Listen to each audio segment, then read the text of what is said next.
Olá, boa noite. Seja bem-vindo mais uma vez para nós lermos a palavra do Senhor. E eu te convido nesse instante a aquietar o seu coração, convidar os seus nesse instante e vamos orar, agradecendo a Deus por mais um dia de vida, mais um amanhecer e mais um entardecer das nossas vidas, mais um dia de tantos livramentos que Deus nos deu. Vamos louvar e vamos agradecer a esse bom Deus que nos ama com amor eterno. Pai, obrigado por Tua graça e misericórdia, por esse momento em que nos encontramos aqui, Pai, juntos, eu e os Teus pequeninos ali, Pai, ouvindo e vendo a Tua palavra. Cura-nos, perdoa-nos, ilumine o nosso entendimento, prepara a terra do nosso coração para receber a semente da vida. E ajuda, Pai, que essa semente dê muitos frutos nas nossas vidas no dia a dia. Ó Deus, que o Evangelho em nós não seja infrutífero, antes, Pai, a gente possa, Pai, não somente sermos transformados por Ele, o Evangelho, mas produzirmos transformações no nosso cotidiano. Obrigado por esse momento. Que o Teu Espírito, Pai, fale conosco nesse instante. Nós oramos te pedindo a Tua bênção em nome de Jesus. Amém. Vamos lá, amados, abra sua Bíblia aí em primeira carta de Paulo aos Tessalonicenses, capítulo 2, vamos tentar ler o máximo que a gente puder hoje, com paciência, fazendo aplicações, discernindo, compreendendo. Então convide os seus e abra sua Bíblia e, por favor, caminhe conosco aí, se você quer ler a Bíblia versículo por versículo, Novo Testamento, então se inscreva no nosso canal e participe de opiniões. Vamos lá, Paulo diz assim no capítulo 2: Porque vós, irmãos, sabeis pessoalmente, vocês sabem, vocês viram, me viram, caminharam comigo aí durante um período, que a nossa estada entre vocês não se tornou infrutífero, ou seja, que a nossa passagem aí, a nossa estadia aí junto com vocês, por um mês, 2, 3, muito mais, não importa quantos, né? Não foi infrutífero, ou seja, gerou muitos frutos. E eles eram testemunhas disso, né? Mas apesar de maltratados e ultrajados lá em Filipos, a primeira da Macedônia, a primeira da Europa que Paulo fundou, conforme registrado em Atos, capítulo 16, como é do vosso conhecimento, né, a nossa perseguição, fomos açoitados ali, fomos apedrejados ali, tivemos ousada confiança em nosso Deus para vos anunciar o Evangelho de Deus em meio a muita luta. Aí eu chamo a atenção de vocês, isso é uma aplicação boa. Paulo estava sentindo dor? Estava. Paulo poderia ali no cárcere em Filipos desistir de tudo, falar: Deus, eu estou pregando o teu Evangelho, eu estou em teu nome indo e anunciando, eu estou vivendo de forma humilde, simples. Oh Deus, e por tua causa eu estou preso aqui de noite, guardado por uma escolta aqui, 16 soldados, chicoteado, preso nos troncos, preso ao tronco. Ele tinha uma dor, mas ele não emprestou um sofrimento grande àquela dor. A Bíblia diz que ali em Filipos ele orou e cantou a Deus à meia-noite, o povo assustou. E Deus visitou aquela cela e abriu as cadeias de todos os presos. E foi assim que Paulo chegou a Tessalônica, porque Paulo sai de Tessalônica e vem fugindo, entendeu? Até chegar em Corinto, onde ele foi. Deixou lá em cima, na parte de cima, mais no norte, a Silvano e Timóteo. Então, amados, vamos parar de reclamar, de murmurar por pouca coisa. A dor veio o problema, a crise, apanhou da vida. Por favor, olha para os céus, equilibre tudo, reorganize tudo e caminhe, Deus é contigo, assim como Deus foi com Paulo aqui, ó. E mesmo assim chegou lá na cidade de Tessalônica e gerou muitos frutos, pois a nossa exortação, aí, ó, a nossa exortação para com vocês não procede de engano. A palavra engano aqui, emprestada no grego, eles usavam para dar nome à isca de pegar peixe. Porque a isca é um engano para o peixe. Não, Paulo não enganou ninguém. Paulo não veio ludibriando ninguém, nem de impureza, não. Paulo veio com a mente e a alma mais pura possível, carregada de boas intenções. E nem se baseia em dolo, em ludibriação, em dubiedade, falsidade. Não. Paulo pregou ali a palavra real e verdadeira, como ele vai dizer no verso 4. É isso que nós líderes temos que aprender com Paulo, porque nesse capítulo 2 você vai aprender um pouquinho do ministério de Paulo, como que Paulo atuava no dia a dia dele e como que ele cativava e conquistava os irmãos. Paulo não se deixava escravizar por nada. É porque tem pessoas nesses dias, líderes nesses dias, que têm sido escravizados pelo sistema, pelo dinheiro, pelas conquistas, pelas glórias. E sendo parciais no processo, bajulando uns e outros não. E aí no processo eles se perdem. Aprenda com Paulo aqui, todos nós. Verso 4, pelo contrário, Paulo fala, pelo contrário, irmãos, visto que fomos aprovados por Deus, ou seja, foi Deus que nos aprovou, que nos comissionou, que nos chamou, que nos resgatou, a ponto de nos confiar a Ele o Evangelho que anjos almejaram pregar o Evangelho. Deus deu foi para nós, mortais como nós, porque o Evangelho tem sentido vindo do céu, pregado por um anjo, não. É homem pregando para homem, para que toda glória seja em Deus e para que a salvação seja pela fé. Simplesmente pela fé, né? A ponto de nos confiar a Ele o Evangelho, assim então, aprovados por Deus, pregando o Evangelho da verdade, assim falamos, não para agradarmos a homens, não para que agrademos a homens, bajulando, puxando saco de um, puxando saco do outro, não. Nós pregamos o Evangelho e falamos o Evangelho na integralidade dele. Não para agradar homens, e sim a quem? A Deus, que prova o nosso coração, que conhece a nossa consciência, a nossa pureza de alma, e sabe por que nós estamos aqui lendo o Evangelho nesse instante. E sabe que nós estamos indo ali, bairro tal, Planalto, Monte das Oliveiras, pregando o Evangelho, não é para enriquecer, não é para ter glória, não é para que ver a igreja nossa crescer, encher, não. É para que almas sejam curadas e libertas no processo. Porque o Evangelho produz uma alegria, uma libertação que nada neste mundo pode produzir. Nada neste mundo pode produzir. Verso 5, a verdade é que nunca usamos de linguagem de bajulação, como sabeis, nem de intuitos gananciosos.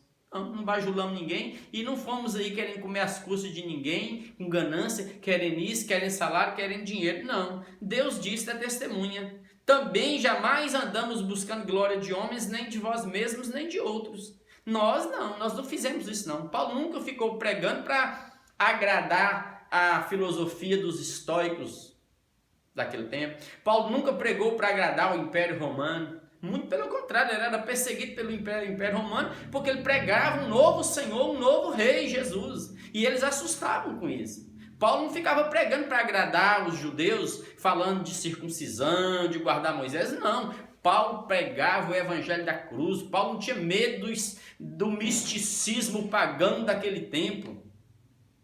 Não, do panteão não. Ele pregava. Por isso que Paulo era perseguido de cidade em cidade.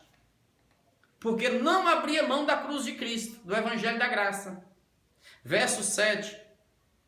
Embora, Paulo está falando, embora pudéssemos, como é de direito, eu já expliquei na carta aos Gálatas isso, como enviados de Cristo, exigir de vós a nossa manutenção, todavia nos tornamos carinhosos entre vós, tal qual a ama que acaricia os próprios filhos. Assim, querendo-vos muito, estávamos prontos a oferecer-vos não somente o Evangelho de Deus, mas igualmente a própria vida nossa. Por isso que vos tornastes muito amado de nós. Paulo está dizendo uma coisa importante.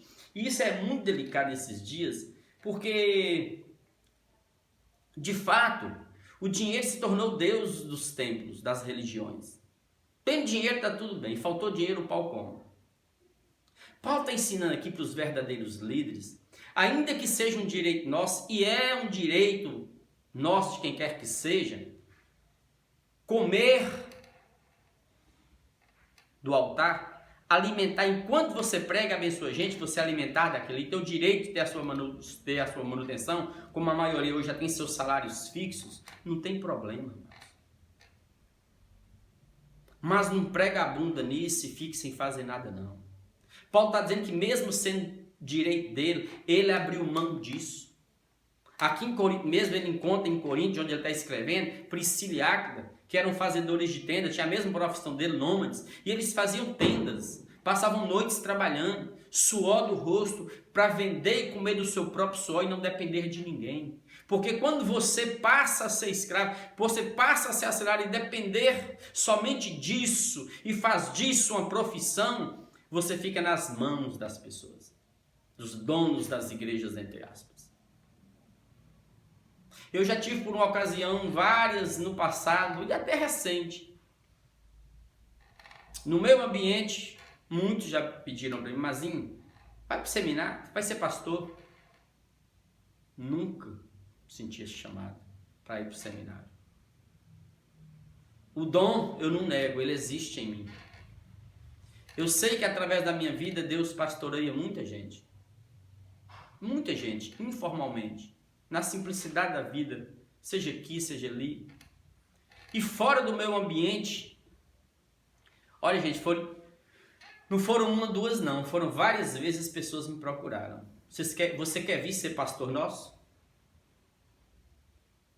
Não quis. Nunca. Por quê?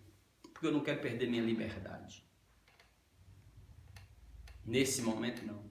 E eu sei que Deus me deu uma profissão. E eu sou professor. E é dali que eu como e que eu sustento. E sei que Deus me abençoará no processo. Deus cuidará de toda a minha casa. É por isso que eu tenho testemunhos aqui tremendos para contar. Não vou fazer isso agora para não poder perder tempo. Eu quero ler a Bíblia com vocês. Mas Paulo está dizendo justamente isso. Paulo estava disposto a dar a própria vida por aqueles irmãos. Não só trabalhar para comer do seu suor, mas ele estava disposto, se fosse preciso, até morrer por eles. Como vocês viram que nas cartas aos Gálatas, ele chegou lá em meio a uma enfermidade. E aqui ele chegou aqui, ó, nessa cidade, perseguido, amados. Depois de ser chicoteado, preso em Filipos. Ele não tinha medo de nada, Paulo. E por isso que ele cativou como mãe cativa os filhos. Os tessalonicenses ficaram apaixonados por Paulo. Aí diz o texto no verso 9, porque vos recordais, amados, ele diz assim, ó, irmãos, do nosso labor, trabalho exaustivo e fadiga, cansaço, de como noite e dia labutando para não vivermos à custa de nenhum de vós, vos proclamamos o evangelho de Deus assim, de graça. E os irmãos ajudavam Paulo? Ajudava. A igreja de Filipos era mestra, era a primeira parceira de Paulo em tudo. Mas eles faziam isso espontaneamente, porque o evangelho pede. Porque se alguém sai em nome de Jesus, aqueles que estão sendo abençoados, sustenta esse irmão na caminhada, essa irmã na caminhada. Verso 10, vós e Deus sois testemunhas de como, porque piedosa, justa e irrepreensivelmente procedemos em relação a vós outros que credes. Vocês são testemunhas de que eu fui justo, piedoso e fui irrepreensível em todo o meu procedimento. Não deixei o evangelho de Deus ser blasfemado como está acontecendo nos nossos dias. Sim, eu nunca vi tanto evangelho, o nome evangélico se tornar cada vez mais um nome assim no limbo, perdido entre o céu e o inferno. E blasfemado na boca de tanta gente. Uma coisa tão linda e tão poderosa. Tudo em função da nossa loucura, da nossa doença do narcisismo. Então vamos aprender com Paulo aqui, ó. E sabeis ainda de que maneira, como pai a seus filhos, a cada um de vós, exortamos, consolamos e admoestamos para viverdes por modo digno de Deus, que vos chama para o seu reino em glória e glória. Então Paulo está dizendo assim, eu fui aí como um pai para cuidar de filhos. Não é o filho que deu para o pai, não, foi o pai que entesourou para os filhos e deu para os filhos. Vocês sabem disso. E aí eu exortei, consolei e admoestei, a função da palavra. Profeta é Paulo aqui, ó. A profecia ela exorta, consola e edifica. É o que Paulo está dizendo. E exortar aqui é fazer isso, é trabalhar, aconselhar os irmãos, preparar o caráter, encorajar os irmãos para que eles não deprimem no caminho, não se entristeçam ante as lutas, as batalhas, onde continuem imitando Jesus e vivendo de modo digno do reino de Deus, que é o reino do amor que nos chama para a sua glória. É o que ele está dizendo. Isso é poderoso, amados. Alegre-se lendo isso aqui. E não tenha medo, não. Onde você for, Deus vai cuidar de ti. Verso 13. Outra razão, amados, Paulo está dizendo assim, ó, nós aqui ainda temos para incessantemente dar graças a Deus. Ele vai citar uma outra razão para agradecer a Deus pela vida dos Tessalonicenses, quer ver? É que tendo vocês aí recebido a palavra que de nós ouvistes, que é de Deus, a acolhestes não como palavra de homem, provinda de Paulo, de qualquer filosofia, de qualquer ideologia, qualquer religião, não. E vocês receberam sim, em verdade, como em verdade é, a palavra de Deus, a qual, com efeito, está operando eficazmente em vós, os que credes. Ou seja, eles ouviram aquela palavra que Paulo ia lá nas Escrituras, no Velho Testamento, arrancava Jesus de lá e expunha e colocava Jesus diante deles. Ali o véu da religião caía, dos grilhões caía, eles criam naquela palavra. A palavra aqui não é a letra, não, cada letra aqui, não, que você está lendo aqui no Velho Testamento, não. A palavra aqui é Jesus, a palavra encarnada que veio, o Messias que cumpriu. Eles creram nisso como palavra de Deus, não como palavra de homem. E o fato de crerem nisso como palavra de Deus e viverem, essa palavra cresceu, eles se tornaram imitadores de Paulo e de Jesus e se tornou modelo. Tanto é assim, verso 14, ó, tanto é assim, irmãos, que vos tornastes imitadores das igrejas de Deus existentes na Judéia em Cristo Jesus, porque também padeceste da parte dos vossos patrícios as mesmas coisas que eles, por sua vez, sofreram dos judeus, os quais judeus não somente mataram o Senhor Jesus e os profetas anteriormente, como também nos perseguiram aqui os apóstolos e discípulos, e não agradam a Deus, e são adversários de todos os homens, a ponto de nos impedirem, os judeus, de falar aos gentios, aos não-judeus, para que estes sejam salvos, a fim de que, para os judeus, irem enchendo sempre a medida de seus pecados. A ira, porém, sobreveio contra eles definitivamente. Paulo está dizendo que essa igreja se tornou imitadora de Cristo, naquela região toda, inclusive lá embaixo, lá na região da Judéia, está lá no sul a Judéia. As igrejas da Judéia ficavam assim, como que aqueles irmãos estão crescendo, e começaram a imitar aquela fé simples deles. Por quê, amados? Porque os tessalonicenses sofreram dos compatriotas deles, dos seus patrícios, da população ali, seja ela que servia a Roma, seja ela aquela que servia escravizada aos deuses daquele tempo, seja ela aquela que servia a Moisés ali, toda aquela comunidade, perseguiram os tessalonicenses. Assim como Paulo e os mais estavam sendo perseguidos, e eles suportaram as perseguições, as provações, principalmente dos judeus, que não só levou Jesus à cruz, como matou todos os profetas antes de Jesus, perseguiram, e estava agora perseguindo Paulo e os demais, impedindo Paulo e os irmãos de pregarem a liberdade da graça, a cruz de Jesus nas cidades vizinhas. Então, Paulo está dizendo que o pecado dos judeus foi enchendo, a medida da maldade foi enchendo, até chegar aquele momento que a ira, entre aspas, cai sobre eles. É como diz os textos de Isaías. Lemos hoje Isaías meio-dia, com alguns irmãos. Sim. Como que o pecado dos irmãos foram acumulando, dos judeus foram acumulando. Oséias fala é como se fosse um galpão que foi enchendo e transbordou. O pecado da terra está enchendo e transbordando. Uma hora a ira vai cair. Qual a ira? A ira de Deus? Não. O acúmulo do pecado que foi brotando de dentro deles, até transborda e vem para fora. A terra vai colher. Porque não é normal uma terra desse jeito, não. A ira sobreveio, porém, a todos eles. Ora, irmãos, Paulo fala no verso 17.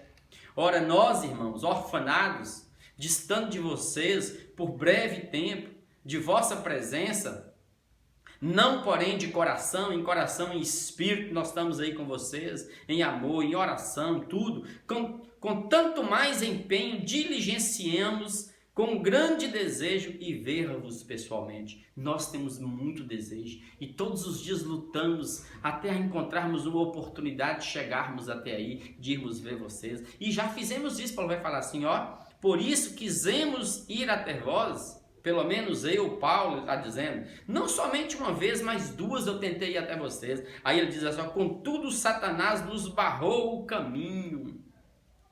Pois quem é a nossa esperança, ou alegria, ou coroa, em que exultamos na presença do nosso Senhor Jesus em sua vinda? Não sois vocês? Não sois vós, igreja, que é a nossa coroa, a nossa alegria? Sim, vós sois realmente a nossa glória e a nossa alegria. Então o prazer de Paulo, a glória de Paulo, era diante de Deus, dizer, Deus, olha o tanto de gente que nós ganhamos. A missão do Senhor para nós está frutificando na terra. Essa era a alegria de Paulo, não eram os status dele, as conquistas. Paulo não tinha nada. Ele trabalhava para comer. Paulo não acumulou tesouros como os líderes estão acumulando, não. Ainda fala que são os levitas. Levitas não tem, nem herança tinha, gente. Aí Paulo diz que por 2 vezes ele tentou voltar lá, mas Satanás o impediu. Aí tem alguma noia da parte de Paulo aqui? Não! Ele só está dizendo que por algumas vezes o diabo literalmente organizou, conspirou contra, impedindo Paulo de chegar até lá. Ah, então o diabo teve poder de impedir a vontade da vida de Paulo? Não! Paulo aqui fazia a mesma coisa. O diabo perseguiu Paulo lá em Filipe, perseguiu ali em Beré, perseguiu em Anfípolis, perseguiu. Onde Paulo ia, Deus abençoava. O que eu não posso é ficar aqui com medo de espírito de Satanás, não. Eu prego onde for preciso. Onde tiver gente para pregar, a gente vai pregar. Agora não perca a noção. Não diminua os intentos do maligno. Ele existe, se ele existe, sabe que existe. Agora saiba também, não tenha medo, segue sua vida com Paulo. Paulo não ficou lá muriando, oh Deus, por que Satanás impede? Não. Fechou a porta aqui mesmo eu prego. É por isso que a gente não tem que ter medo de nada. Você só tem que saber que o mal está aí. Todos os dias o diabo tenta levantar-se contra nós e contra o reino de Deus, impedindo-nos de pregar, ameaçando, às vezes vem contra os filhos, vem contra isso. Não tenha medo, segue sua vida. Se você estiver andando com Jesus no chão do evangelho, pisando nessa rocha, você pode ter certeza, onde você for, portas vão se abrir, Deus vai te abençoar. Por mais que o inimigo arme ciladas no seu caminho, lance setas contra a sua vida, dardos inflamados contra a sua vida, você só vai ver pelos olhos da fé, anjos de Deus te livrando e te guardando, os escudos de Deus te protegendo, porque a palavra é poderosa e o Espírito de Deus te habita. E se o Espírito de Deus me habita, Jesus está aqui, eu sou guardado por Jesus de todo maligno, de todo diabo. Não tenha medo, meu irmão. E eu quero orar com você nesse instante, para Deus quebrar esse medo na sua vida. Você é de Jesus, você crê em Jesus? Então segue sua vida. Onde você estiver, em que ambiente você estiver, se você proceder como Jesus, olha, as trevas vão ficar assim, ó, destruídas, e o capeta vai olhar para você assim, como é que eu consigo? Não tem como, porque existe um Deus que te guarda. Vamos orar nesse instante, não tenha medo, quebre tudo agora em nome de Jesus, principalmente o medo que ainda tem dentro de você. Medo de disparo, de macumba, de não sei o que, de olhar, de não sei o que. Não tenha medo de nada. E saiba, não tem pulseira, não tem fita, não tem gai de peão, não tem trevo, não tem comigo ninguém pode, não tem planta, não tem nada que te protege, senão o sangue de Jesus.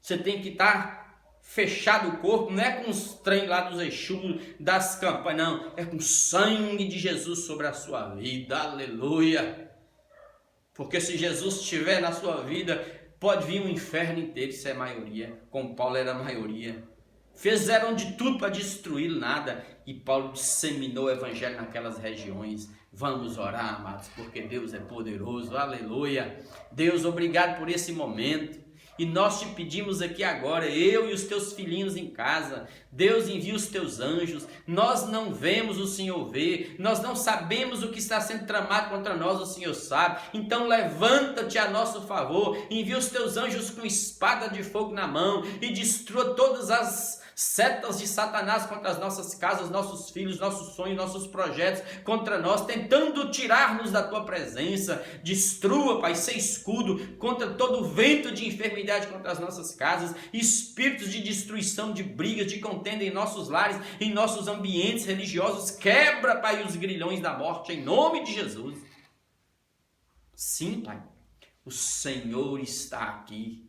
Que a tua glória seja sobre nós, que o teu Espírito nos envolva e que essa consciência de quem se sabe em ti, de quem se sabe andando em fé no Espírito do Evangelho, ó Deus, seja isso que nos leva adiante, sem medo, Pai, sem covardia. Sim, antes coloque em nós o espírito de intrepidez, de amor, de moderação, Pai. E fortaleça aquele que está titubeando, que está vacilante, os tornozelos trôpicos, aqueles que estão com as mãos descaídas. Levanta os teus filhos agora, Pai. Ajuda-nos a fazermos caminhos retos conforme o Evangelho. E guarda-nos, Pai, para que nós no processo não cedamos, Pai, à avareza, aos encantos deste mundo, às glórias deste mundo, ao mamon. Não, Pai. Que nós mantenhamos o coração na singeleza e na simplicidade do Senhor. Sim, obrigado, Pai, porque no processo, tantos irmãozinhos que nos abençoam, Pai. Obrigado por eles, Pai. Esses que discerniram, que entenderam e que compreenderam. Obrigado por cada um deles, Pai. Sopra o teu vento agora e abençoe cada casa, cada alma, cada coração nesse instante que está orando conosco. E destrua, Pai, a ansiedade, o medo, o pânico. Sim, Pai, a depressão, aquele que está em casa enclausurado, a alma, Pai, tremendo, numa caverna com medo da morte. Destrua esses grilhões de Satanás e levanta os teus filhos nessa alegria esperançosa para além da sepultura. Obrigado, Deus, porque o Senhor está aqui, o Cordeiro eterno, imolado antes de qualquer coisa criada, manifestado na história e que nos trouxe para o reino do amor, para a glória do Senhor. Obrigado, Deus. Em nome do teu Filho Jesus, no poder do teu Espírito, que nós oramos agradecidos pelos milagres dessa noite. Amém, amém e amém.